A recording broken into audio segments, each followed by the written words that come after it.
Olá a todos, vamos iniciar mais uma aula do nosso curso Tópicos sobre Produção de Silagem. E essa aula 8, eu vou falar para vocês um pouco sobre alguns temas mais avançados que envolvem a produção de silagem. Na verdade, sobre alguns tipos de silagem que são diferenciados e que vocês não estão comumente acostumados a ouvir falar, ou que comumente a gente não cita quando está falando sobre silagem, porque são tópicos um pouco mais detalhados, que a gente precisa de uma atenção um pouco melhor, certo? Nesses tópicos eu vou entrar e falar um pouco sobre Total Mix Ration silagem, que é a silagem de ração em mistura total. Vou falar um pouco também sobre a silagem de alguns outros tipos, né, que a gente envolve a cultura de milho, que a gente sabe que é uma cultura muito flexível e que a gente consegue produzir a partir da planta inteira de milho diversos tipos de silagem. Vocês vão entender hoje a diferença de cada um desses tipos, certo? E também vou começar a falar sobre o grão de milho reidratado, earlage, snaplage, toplage, que são diferentes tipos de silagem advindas da planta inteira de milho, a Total Mix Ration silagem, que é TMA silagem, que é a silagem de ração em mistura total, vocês vão ver o que significa, e a silagem realocada, que é uma tecnologia que está sendo utilizada no Brasil já há alguns anos, e que muitas pesquisas já estão sendo desenvolvidas e estão nos mostrando alguns dados bastante interessantes sobre essa tecnologia de mover a silagem de lugar para que a gente tenha um uso melhor ou por alguma função muito importante para o produtor, seja porque o produtor não produz a silagem na sua propriedade, não tem tecnologia para armazenar isso. Então, vocês vão ver algumas questões relacionadas a esses tópicos na aula de hoje, certo? Todos esses tópicos já são complemento das aulas que vocês já viram anteriormente. A gente debateu sobre as características das culturas, debatemos sobre microbiologia, debatemos sobre questões relacionadas a aditivos, e hoje a gente vai avançar mais um pouco falando sobre esses diferentes tipos de silagem, certo? O que eu trouxe aqui nesse slide? Percebam, quantos tipos de silagem que a gente pode confeccionar? A gente pode fazer silagem de praticamente tudo, né? A gente pode ensilar o grão seco de milho, pode ensilar o grão de milho reidratado.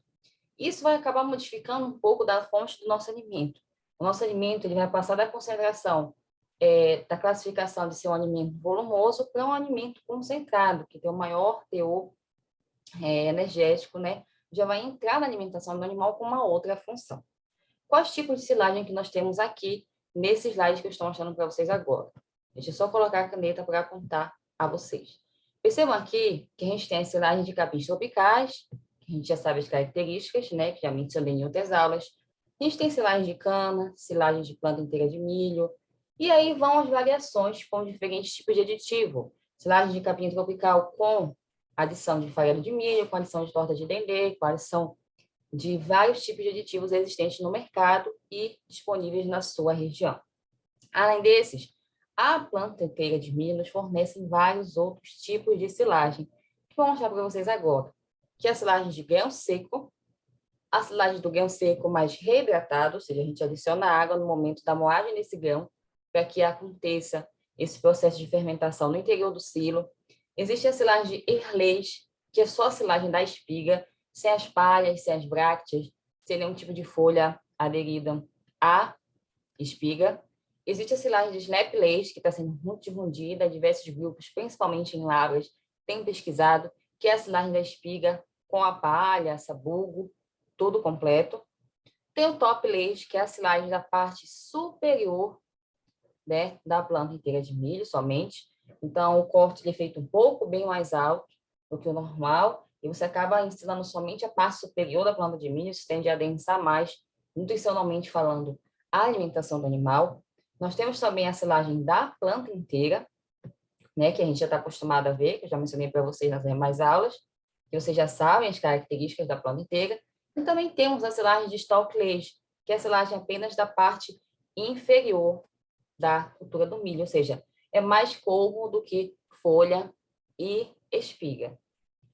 Então, a gente vai ver agora as características dessas silagens, para vocês entenderem os prós e o contra de cada um, entender por que a gente acaba reidratando o milho, fazendo silagem de milho reidratado, como que isso entra? Entra como concentrado ou entra como volumoso? Né? Então, vamos entender essa questão.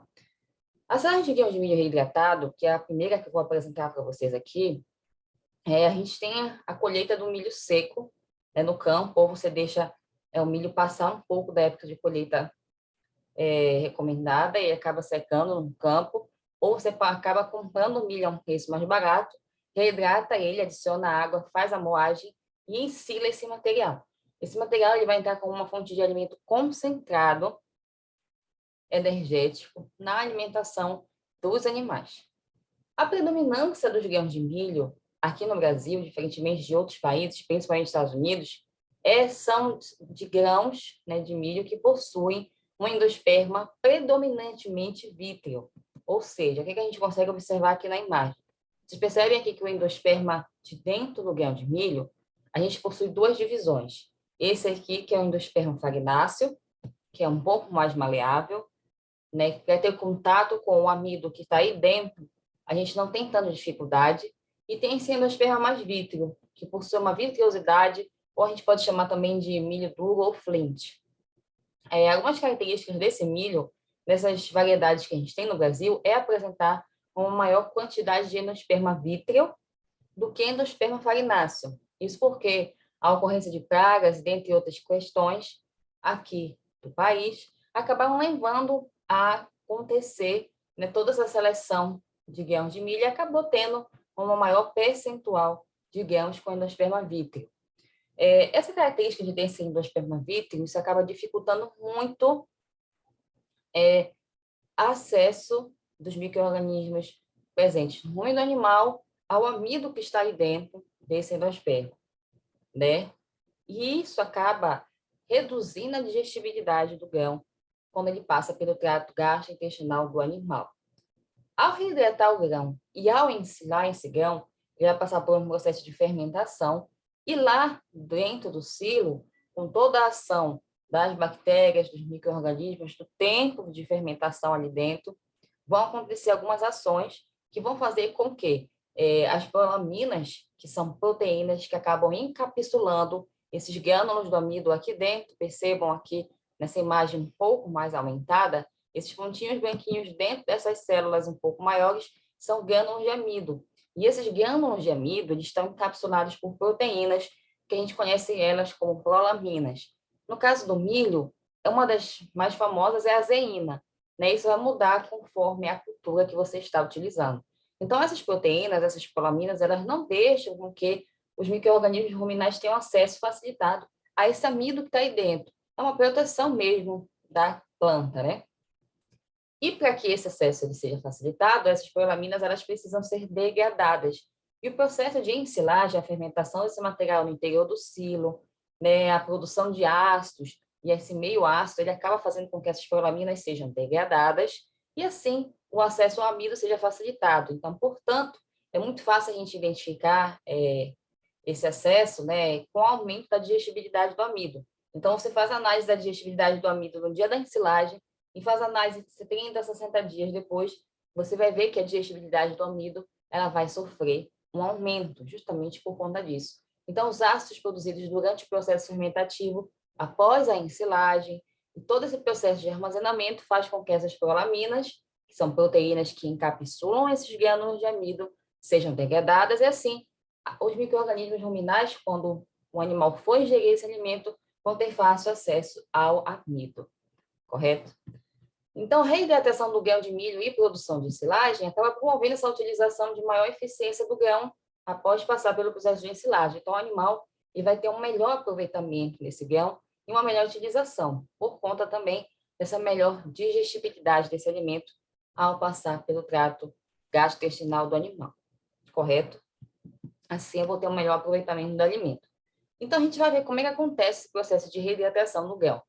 Geralmente, a gente tem aqui a colheita do grão de milho seco. Após essa colheita, ou você pode ter comprado esse milho num período aí que tinha muita disponibilidade no mercado, acabou comprando a um preço mais em conta, armazenou esse milho, e aí você vai ensilar ele para utilizar como uma fonte de concentrado na alimentação do seu animal. O que você vai fazer? Você vai moer esse milho, geralmente se utiliza uma peneira de 5 milímetros, depois que, durante a moagem, já se faz a hidratação. Então, existem algumas plataformas, como essa daqui, por exemplo, ó, que a gente está moendo o milho e aqui abaixo já está adicionando alguns canos que saem a água, que vão hidratar, né, esse milho moído. e já vai ensilando ao mesmo tempo. Então, esse processo de reidratação do milho acontece assim: moagem, hidratação do grão e ensilagem, certo? E fica mais ou menos nesse ponto aqui, igual esse ponto aqui da imagem, quando você aperta. É o ponto dele de ensilar. Alguns cuidados que você tem que ter na ensilagem desse grão de milho reidratado são os mesmos cuidados que eu já mencionei nas aulas anteriores de manejo do silo. O que se recomenda mais ainda é que é um alimento que tende a deteriorar bastante, né, por ter uma fonte de nutrientes e nutrientes digestíveis totais muito maior do que a planta inteira de milho quando ensilada. Então, algumas recomendações são que os silos que você vai utilizar para armazenar esse material sejam bem menores, para que o avanço do painel de água ele seja maior, você não tenha tanta proliferação de mofos e leveduras na superfície do silo. Então, tem que ter bastante cuidado quanto a isso. Se você sabe que o manejo ele vai ser um pouco prejudicado, também cabe adicionar alguns aditivos, como aditivos com bactérias com cepas heterofermentativas, como Lactobacillus buchaneri, por exemplo, que vai ajudar nesse processo aí pós-abertura do silo, prolongando a estabilidade dessa silagem. E aí a gente vai revisar normalmente esse processo, né, de produção da silagem de grão de milho reidratado. A gente tem aqui o grão de milho seco no campo, né, e a gente vai colher esse grão quando ele está com cerca de 87% a 88% de matéria seca. O grão, tá? Não estou falando da planta como um todo, mas a matéria seca do grão ela tem que estar nesse valor de 87% a 88%. Ou, no caso, você comprar um grão na saca e vai estar mais ou menos esse valor, que no caso a umidade vai estar aí cerca de 12% a 13%. Depois disso, você vai fazer a moagem, geralmente se utiliza a peneira de 5 milímetros, igual vocês estão vendo aqui na imagem. Né? Aqui nessa imagem, o autor já mostrou a peneira, que vai fazer a moagem desse grão, e ao mesmo tempo canos de água, que já são acoplados na saída do grão dessa peneira. Então, o grão sai da peneira e já é hidratado, né? Já é reidratado, e já vai passar por processo de ensilagem, certo? A reidratação, ela acaba aumentando a umidade do grão até mais ou menos 35%, seria o ideal, certo? Então, a gente preconiza que mais ou menos a adição de água, ela tem que acontecer até a umidade do grão sair de 12% a 13% de umidade, que é quando estava originalmente, quando esse grão foi colhido ou comprado, e a gente tenta aumentar essa umidade do grão para cerca de 35%. Né, que é o ideal para que aconteça uma fermentação legal no interior do silo. Quanto de água eu vou adicionar, Rosana? Dependendo de quantas toneladas de milho eu vou ensilar. Geralmente, existe uma preconização na literatura que se utilize de cerca de 250 a 300 litros de água por tonelada de milho ensilado. Então, mais ou menos uma proporção, isso se o milho tiver, claro, cerca de 87% a 88% de matéria seca. Uma proporção geralmente utilizada para que a gente consiga obter uma quantidade de água ideal para que aconteça a fermentação no interior do silo e não tenha uma quantidade de água tão excessiva, para que essa fermentação ela fique muito prejudicada. Então, não pode nem ultrapassar, nem ser tão reduzida. Tem que ser uma quantidade de água aí para que o processo fermentativo aconteça de forma efetiva. Então, geralmente, 250 a 300 litros de água por tonelada de milho ensilado seria mais ou menos o ideal que tem se utilizado em algumas fazendas produtoras. Essa tecnologia, ela geralmente ela não é uma tecnologia relacionada a produtores, grandes produtores, não. É uma tecnologia que também pode ser aplicada a pequenos produtores.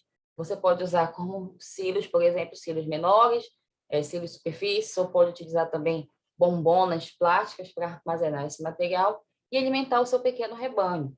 Isso não é uma vertente apenas de grandes produtores, não.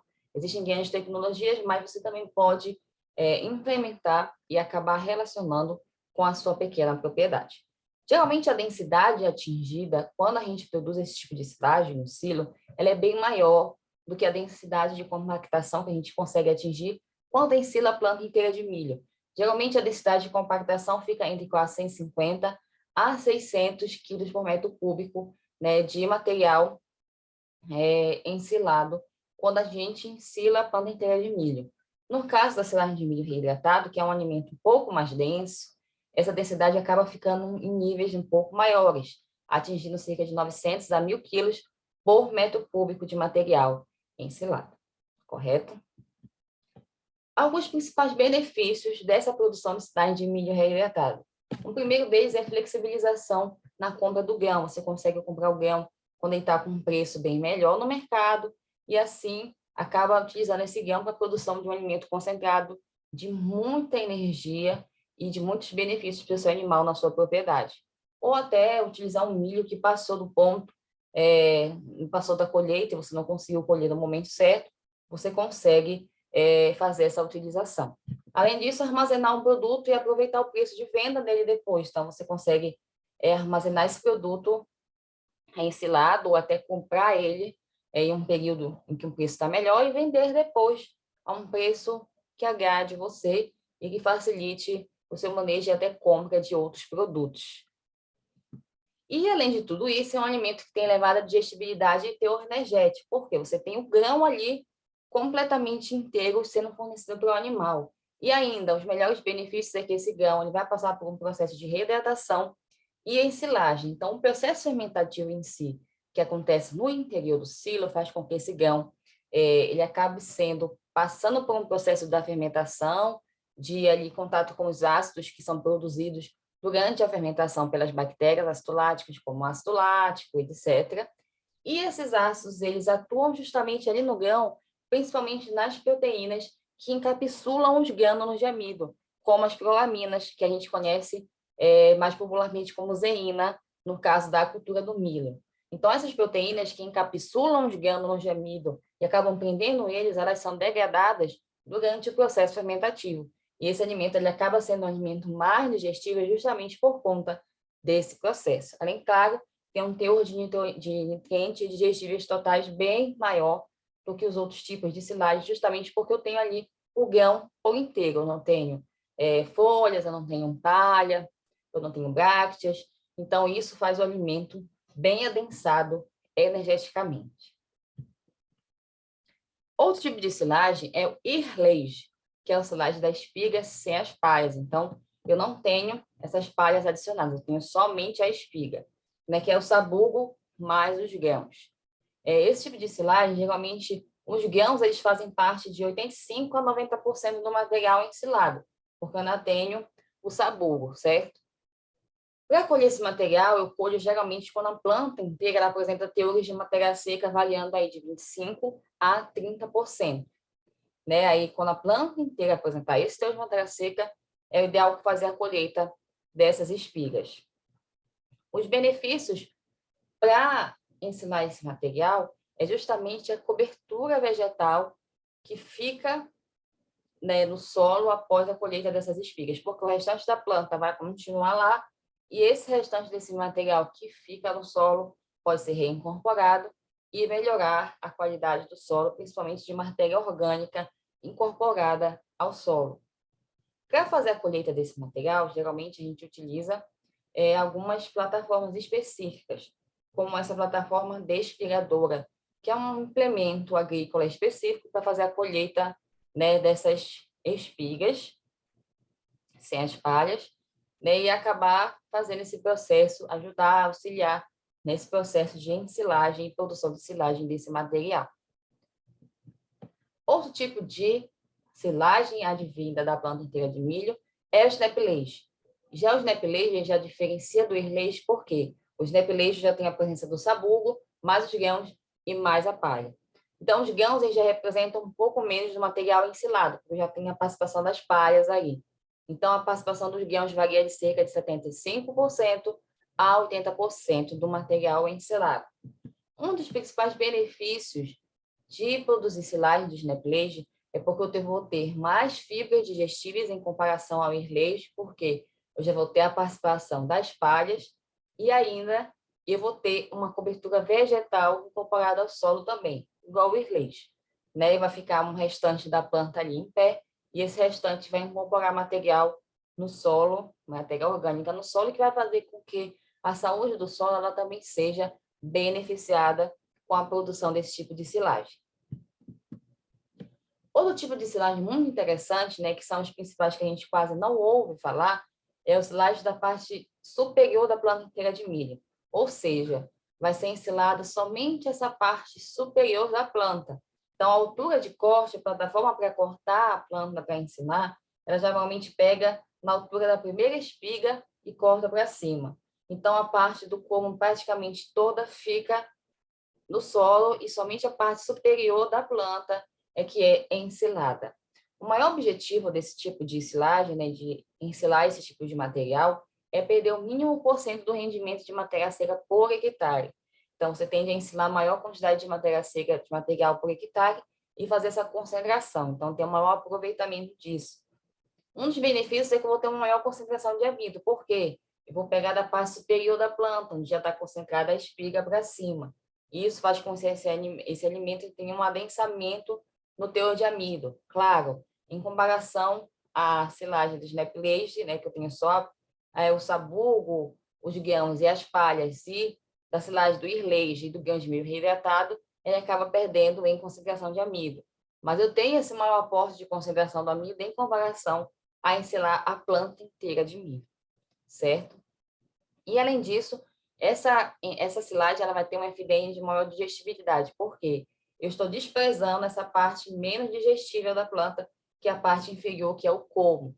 Então, eu acabo tendo um teor de fibra insolúvel em detergente neutro mais digestível com essa tecnologia empregada para a produção desse tipo de silagem.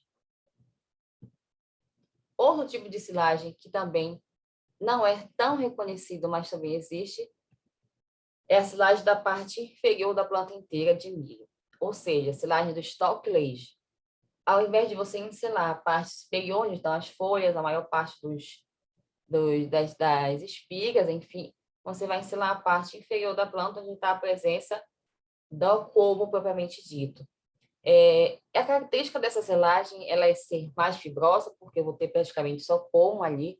Então, uma silagem de menor digestibilidade, uma silagem de baixo conteúdo energético.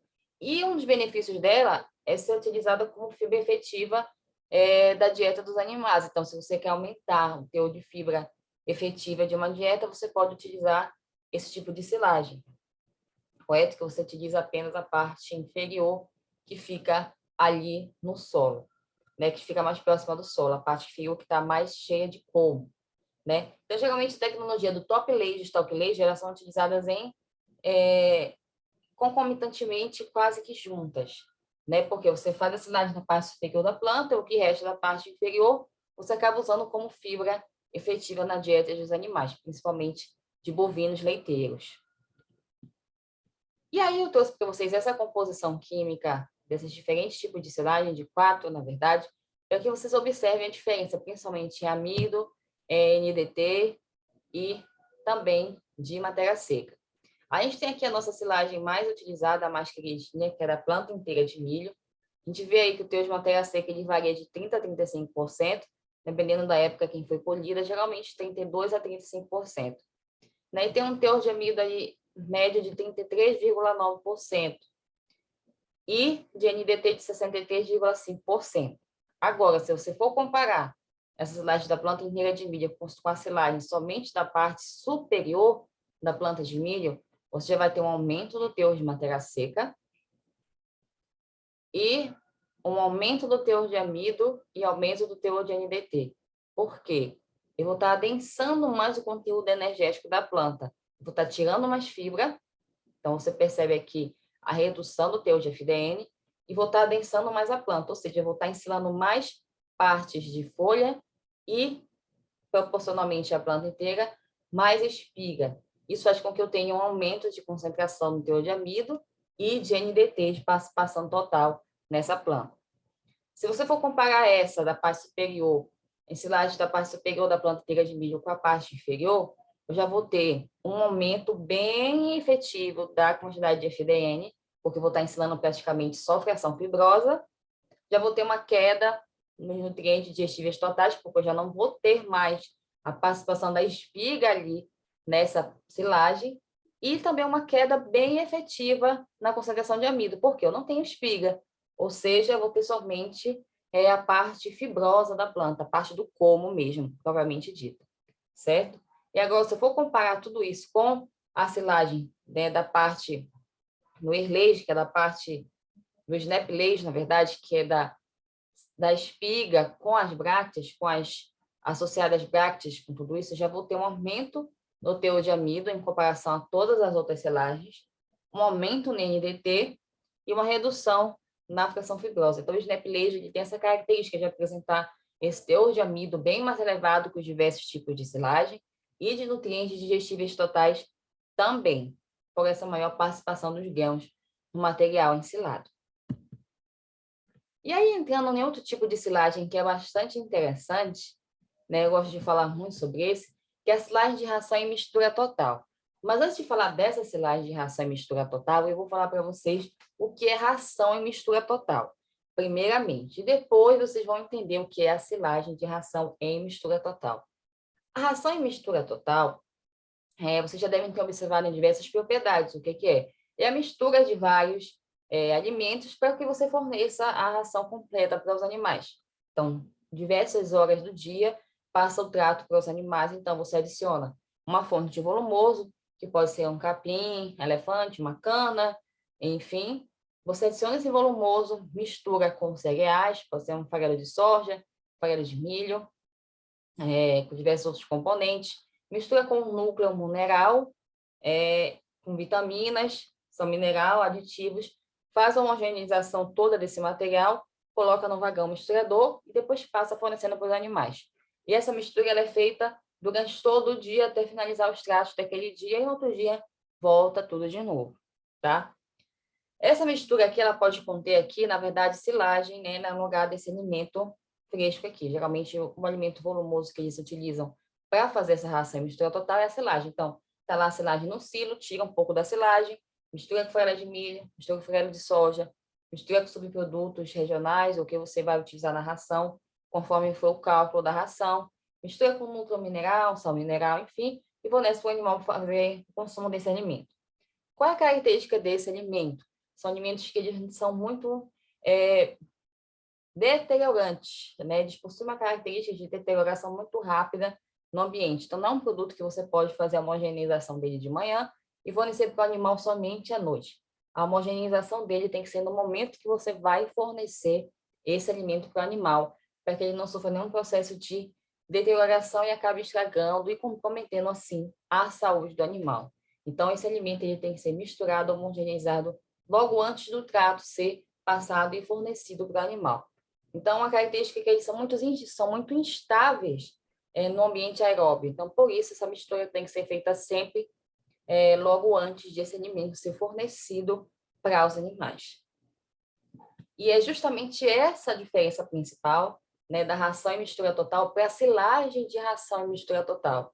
Quando eu vou produzir a silagem de ração e mistura total, o que eu faço? Eu pego a minha fonte de volumoso, digamos aqui que foi um capim elefante, misturo com farelo de milho, misturo com farelo de soja na proporção que eu descobri no meu cálculo de ração, misturo com o núcleo mineral, sal mineral, enfim. Faço a mistura desse material todo e ensilo.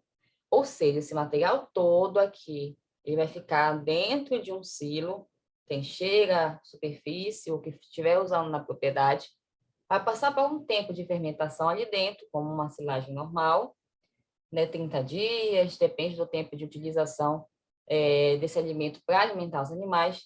Depois desse tempo, eu vou desabastecer o silo, retirar o alimento e já forneço direto para os animais aqui no coxo, direto no coxo, já é um alimento pronto. E aí a gente denomina esse alimento de silagem de ração em mistura total. Por quê? Eu estou ensilando essa ração misturada. Quais são os benefícios? Eu já não vou precisar fazer essa mistura diária desse alimento. Esse alimento, essa silagem de ração e mistura total, já vai estar pronta para fornecer para os animais. Eu não preciso mais ficar fazendo essa homogeneização diária de todos os ingredientes. E ainda, alguns benefícios é que você pode utilizar subprodutos regionais que são muito instáveis e até difíceis de serem armazenados na propriedade, seja pelo elevado teor de umidade, seja pela baixa disponibilidade na região. Então, você pode utilizar esses subprodutos regionais nessa mistura, nessa ração que você vai calcular para o animal e ensilar. Porque o processo de ensilagem tende a resolver diversos problemas. Esse material ele vai passar por um processo de fermentação, né? Então, micro-organismos ruins que possam estar ali naquele material in natura, eles já vão sofrer um processo de morte, de depressão no interior, no silo. E quando você for utilizar esse alimento pronto, essa ração já pronta, nessa silagem, dessa ração pronta, esse alimento ele já vai estar mais estável para que os animais já façam o consumo desse alimento. Então, uma das características principais dessa silagem de ração e mistura total é ser um alimento muito estável em aerobiose. Então, quando você desabastece o silo, é muito difícil você observar aquecimentos acontecendo na massa, justamente porque o uso desses ingredientes, como farelo de milho e farelo de soja, faz com que eu aumente um teor de matéria seca dessa mistura e com esse aumento do teor de matéria seca eu acabo reduzindo a proliferação de um monte de micro-organismos ali dentro. E ainda, esses alimentos, como farelo de milho, farelo de soja, dentre outros, que a gente adiciona nessa mistura, eles possuem como característica ter uma baixa população de leveduras e fungos filamentosos, o que acaba também beneficiando mais ainda esse processo de produção dessa silagem. E ainda, claro, facilita muito a mão de obra, porque você vai gastar com mão de obra apenas no início do processo, quando você misturar todos os ingredientes, claro, você precisa de acesso de um formulador, de um zootecnista, na propriedade que faça o cálculo direitinho na proporção. Quanto você vai usar de capinha, de planta inteira de milho para ensilar, quanto você vai usar de farelo de soja, quanto você vai usar de farelo de milho, quanto você vai usar de farelo de trigo, de núcleo mineral, enfim. Bater a ração, fechar e ensilar esse material. Tá? E depois é só ir desabastecendo e fornecendo para o animal no posto, como se fosse uma ração normal. E é uma ração normal, só que com muito mais benefícios empregados a ela, certo? Então, aqui a gente pode observar uma dessas rações, né, que eu mostrei para vocês, dessa silagem de ração mistura total, os ingredientes todos aí juntos, o ingrediente volumoso, né, você consegue observar que essa aqui tinha planta inteira de milho no meio, foi ensilado planta inteira de milho no meio, você consegue observar alimentos concentrados, você consegue observar que tem núcleo mineral ali dentro. Então, alguns benefícios dessa produção dessa silagem de TMA, que é de Total Mixed Ration Silagem, é que é um alimento completo e pronto para o consumo animal. Você não precisa mais fazer aquela homogeneização. Ele já está homogeneizado, já passou por um processo fermentativo no interior do silo. Além disso, você tem uma economia de mão de obra. Não precisa mais ficar misturando o alimento todo dia, nem tendo aquele contato todo dia com o alimento ali, para poder fornecer esse material para os animais. E ainda a silagem ela é bem mais estável após o desabastecimento do silo, principalmente pela característica de uso de alguns ingredientes, como farelo de milho, farelo de soja, farelo de trigo, que possuem um teor de matéria seca bem maior e acabam aumentando o teor de matéria seca desse material ensilado, o que faz com que micro-organismos espolhadores, como leveduras, fungos filamentosos, clostrídeos, acabem sendo repreendidos e não crescendo nesse material. E ainda você pode usar subprodutos que não são palatáveis na mistura, subprodutos presentes na sua região, né? Como tostas de dendê, cevada, subprodutos que são difíceis de serem armazenados na propriedade, que você acaba tendo uma dificuldade maior para achar um local para armazenar esses materiais que não são tão palatáveis assim, ou que possuem um teor de umidade um pouco elevada. Você faz essa mistura toda, ensila o material e pronto. Você já acaba resolvendo esse problema, né, de armazenamento desses subprodutos que não são tão palatáveis e que precisam de mais atenção durante o armazenamento. Então, é só benefício.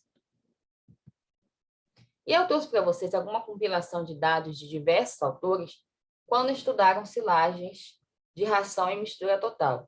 Então, eu queria que vocês focassem aqui em algumas características. Por exemplo, Santos, 2020, são trabalhos recentes, ele descobriu aqui a estabilidade aeróbia, tá? A aerobic stability dessas silagens, ela foi de 96 horas, que é uma estabilidade aeróbia bastante efetiva, né? Que significa que ele tem uma estabilidade no ambiente bastante elevada. Agora, se você for observar de restelatos, já consegue observar que cerca de 200 horas ele passou estável até aumentar a temperatura 2 graus Celsius acima da temperatura ambiente. E percebam só algumas características, né, dessas silagens também.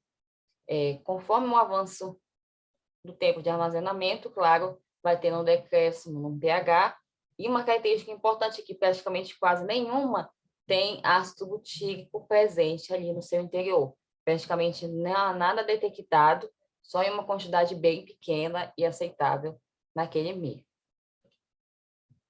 Outros trabalhos também, a gente consegue observar aqui, quantidade de leveduras pequenas, pH continua reduzido e a estabilidade aeróbia, principalmente dos trabalhos de Wang e Nishino, 2008, e esse segundo trabalho deles também de 2008, percebam que mais de 168 horas, mais de 336 horas de estabilidade a silagem ficou. Então, são silagens que não tendem a aquecer após a abertura do silo, elas permanecem naquela temperatura ali de 28, 27 graus e tendem a não apresentar nenhum aquecimento. Por quê? Elas não possuem quantidade de leveduras ou micro-organismos que vão dar esse start nessa deterioração aeróbica tão aceleradamente assim.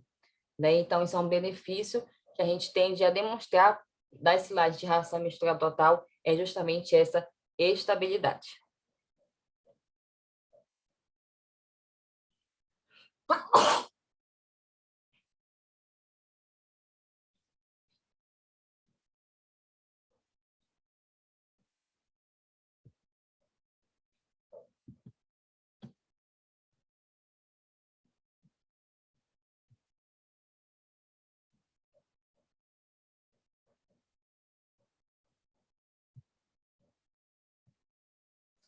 Então, pessoal, continuando o assunto, eu vou falar para vocês agora sobre realocação de silagem, produção de silagem realocada. Que tecnologia é essa e o que significa, né, para o quesito total de produção de silagem hoje no Brasil e no mundo? Essa é uma tecnologia que está acontecendo, principalmente para produtores que não possuem produção na sua propriedade de silagem, não possuem implementos, não possuem tecnologia para produzir silagem. Então, eles acabam comprando silagem pronta de outras propriedades e essa silagem ela tem que ser realocada desses locais onde foi produzida até essas propriedades onde vai ser utilizada. Isso envolve venda, envolve transporte, envolve exposição desse material ao oxigênio. Então, é uma tecnologia muito complexa e que tem sido utilizada no Brasil e estudada também. Percebam aqui nesse esquema que a gente tem aqui a ensilagem, nesse material da planta inteira de milho, do capim. Depois eu vou ter o desabastecimento do silo. Após o desabastecimento desse silo, eu posso realocar esse material para sacos ou qualquer outro tipo de armazenamento e aí eu vou vender. Ou eu posso vender em sacos e já usar na alimentação animal, eu posso vender esse material a granel, transportar em tratores, em caçambas, e vedar em um novo silo para utilização na alimentação animal. Então, eu tenho duas propostas a fazer. Né? Eu vou mostrar para vocês a seguir algumas imagens que vocês vão conseguir observar isso de forma mais efetiva. Percebam aqui nessa imagem. Aqui eu estou ensilando o material, acabei de cortar esse capim-elefante, e estão ensilando esse material em sacos. Esse material vai passar por um processo fermentativo aqui no interior desse saco, depois ele vai ser vendido já pronto para ser utilizado na propriedade que fizer a compra. E essa tecnologia aqui abaixo, eu já tenho a silagem pronta no silo. O que eu vou fazer? Vou desabastecer esse silo, realocar essa silagem para um outro silo, que são os sacos, que eu vou vender. E aí eu vou reensilar esse material nesse saco, vedar e vender esse material. Então, tenho várias alternativas de utilização. O uso de silagem realocada e dessa venda de silagem é utilizada principalmente em feiras de exposições agropecuárias, onde os animais precisam se alimentar. Então, essas silagens são transportadas assim para que os animais consigam se alimentar nessas feiras agropecuárias. Outra alternativa também é a alimentação de animais que são transportados por longos períodos, principalmente o transporte e exportação de boi em pé para outros países. Então, essa silagem também é utilizada nesse quesito, né, em feiras de exposição principalmente. Ou também em propriedade que você precisa alimentar o gado por um espaço de tempo que você não conseguiu ter essa produção de silagem ou de nenhuma outra fonte de volumoso para alimentar os animais. Então, você acaba adquirindo essa silagem, comprando e utilizando na sua propriedade. Esse processo de realocação, de desabastecer o silo e ensilar em outro lugar, ele gera alguns problemas na silagem, pode gerar ou não. Isso vai depender de alguns fatores. Esse processo envolve o desabastecimento do silo, envolve o transporte dessa silagem para esse novo local, e vou ter que recompactar esse material, reensilar e vedar novamente. Então, todas essas etapas envolvem o processo de realocação da silagem.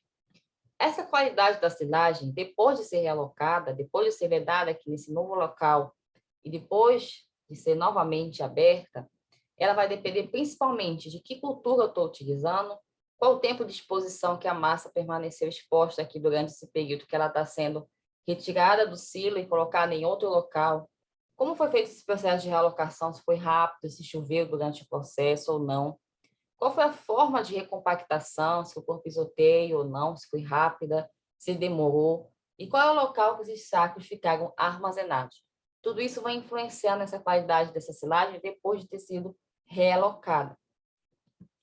Quando se utiliza silagens, principalmente quando a gente fala de silagens de milho, de cana, que são silagens que tendem a apresentar uma maior instabilidade depois que o silo é aberto, a gente tem que ter um pouco mais de cuidado quando for realocar. Porque são silagens que, depois desse momento aqui que o silo é aberto, desabastecido, elas tendem a aquecer muito rapidamente.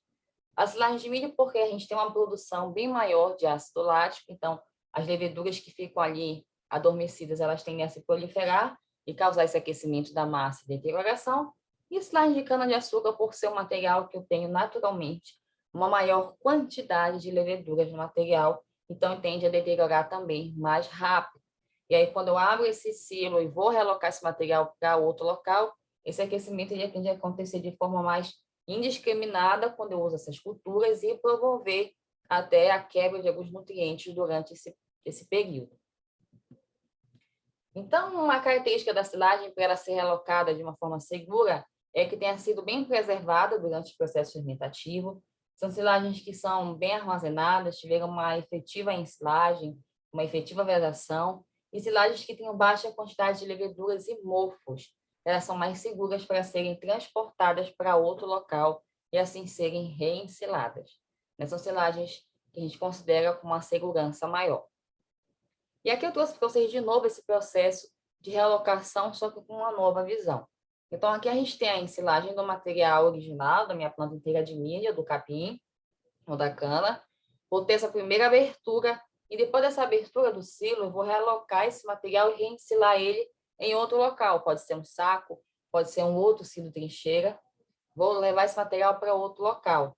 E essa leva desse material para outro local, você vai gerar uma exposição desse material ao ar. Por quanto tempo, eu não sei quanto vai durar, vai depender do manejo de quem estiver executando a tecnologia. Vai demorar 1, 2, 3 dias de exposição desse material. Depois, esse material ele vai ser vedado, vai ficar ali armazenado.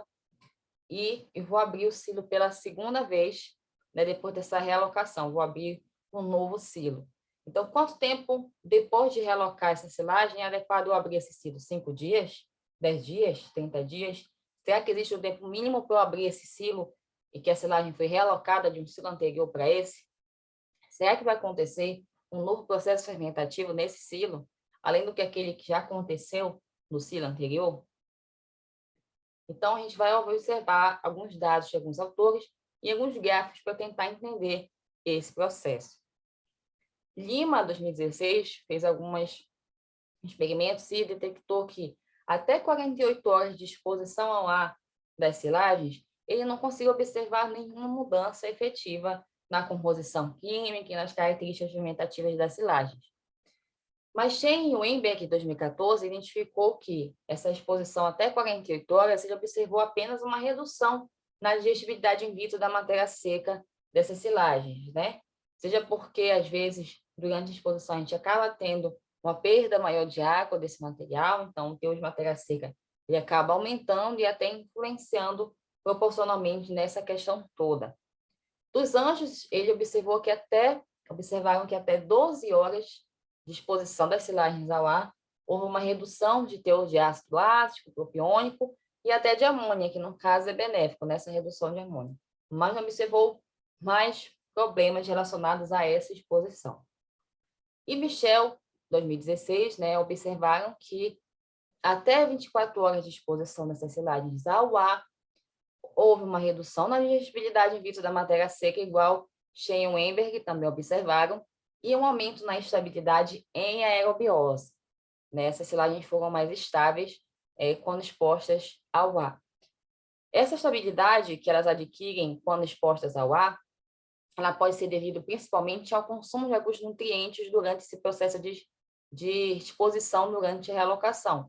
Então, alguns nutrientes da planta, alguns ácidos, eles acabam reduzindo, como aqui o ácido lático, por exemplo, e essa silagem fica mais estável, porque se eu tenho menos ácido lático para as leveduras consumirem, elas vão se proliferar menos, e aí eu vou ter um ganho de estabilidade aeróbica na silagem depois que eu abrir esse material a segunda vez. Por quê? Já vou ter tido essa redução dos ácidos, redução de alguns outros nutrientes, e, por consequência, se eu não tenho um nutriente ali, alguns micro-organismos acabam reduzindo seu crescimento, cessando o crescimento, e eu acabo ganhando em instabilidade, em aerobiose.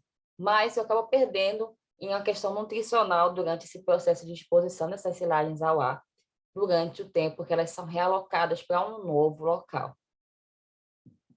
Então, para vocês também observarem esse tempo de armazenamento dessas silagens depois que eu realoquei. Então, tirei elas de um silo, realoquei para um silo novo, e depois que eu coloquei elas nesse silo novo, eu avaliei as perdas de carboidratos não fibrosos. Então, o tempo de armazenamento indo até 128 dias, que eu testei de 4 a 128 dias, dá para observar que as perdas de carboidratos não fibrosos elas foram aumentando durante esse prolongamento do armazenamento após a realocação.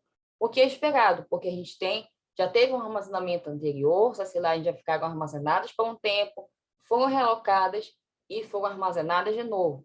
Então, praticamente, iniciou-se um novo processo fermentativo nesse novo silo e houve o consumo desses carboidratos não fibrosos, principalmente carboidratos solúveis, que faz com que a gente tenha essas maiores perdas desses carboidratos não fibrosos durante esse período prolongado de armazenamento dessas silagens. Nesse outro gráfico aqui, que a gente pode observar o efeito do tempo de armazenamento, né, após essas silagens terem sido realocadas para um novo silo, sobre a estabilidade aeróbia dessas silagens de milho, a gente observa aqui as silagens que ficaram mais tempo armazenadas, que essa aqui em marrom, percebam, foi a mais estável, a que menos aumentou a temperatura, né? E aí, seguindo essa, a que ficou 64 dias, também teve menos elevação na sua temperatura.